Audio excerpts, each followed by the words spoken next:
Look what finally came in the mail.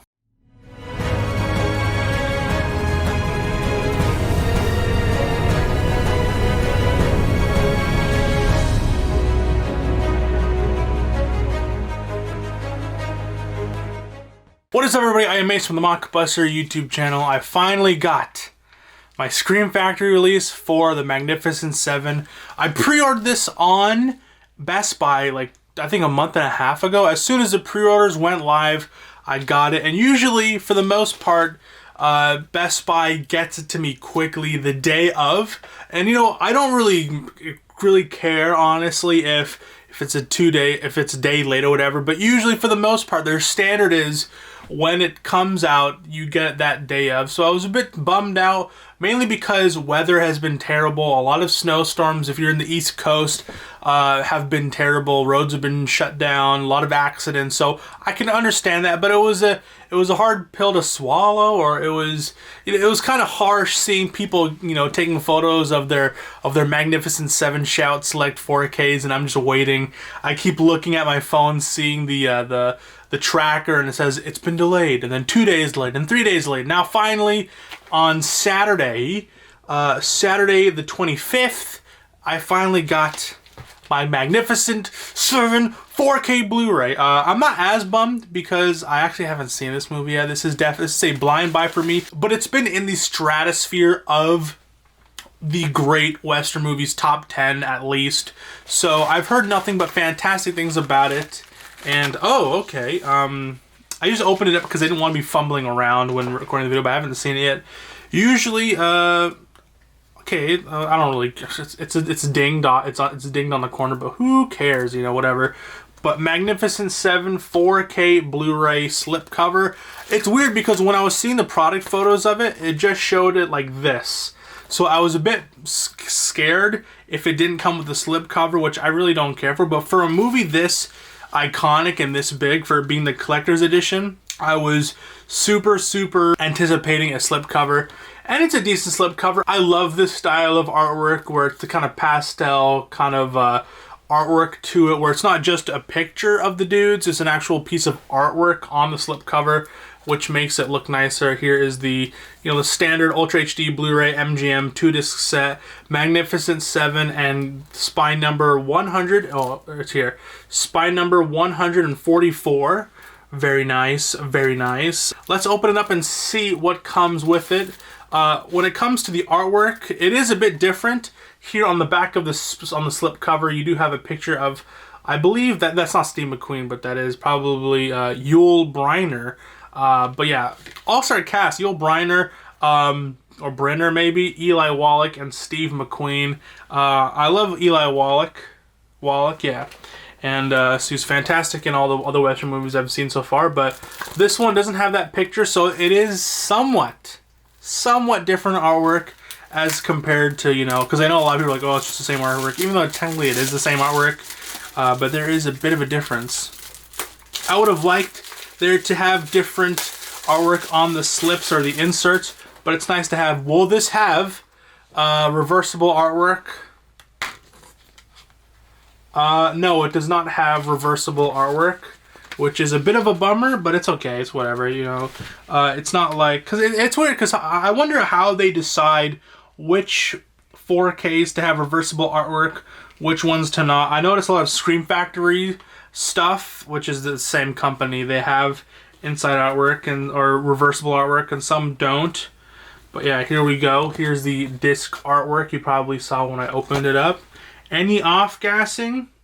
No, we got a very clean, ungreasy, okay, maybe a little bit of grease, but it's not that bad, case to it. No off-gassing, so that's pretty cool.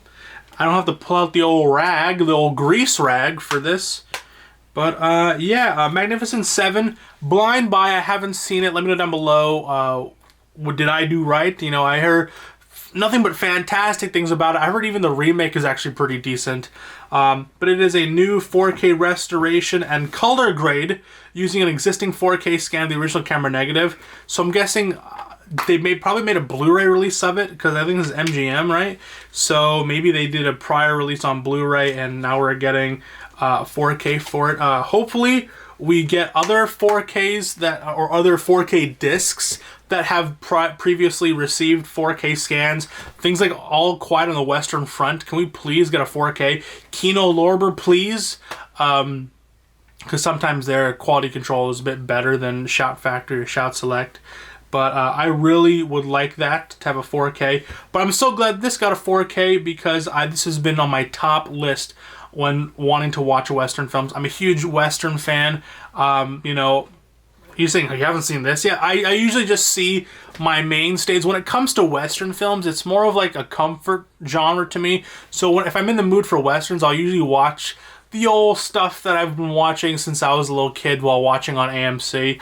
But it's nice to spread my wings and watch some other stuff like The Magnificent Seven, even though this is like in people's like top 10 staple rotation of greatest Western films. Don't at me, okay? I'm sorry. I'm sorry I'm not the biggest movie buff at the world. I'm just a guy, okay?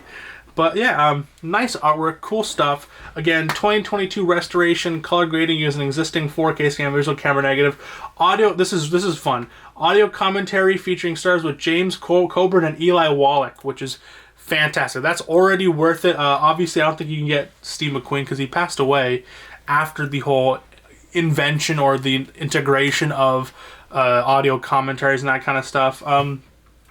Guns for Hire, the making of Magnificent Seven. Very nice, very nice.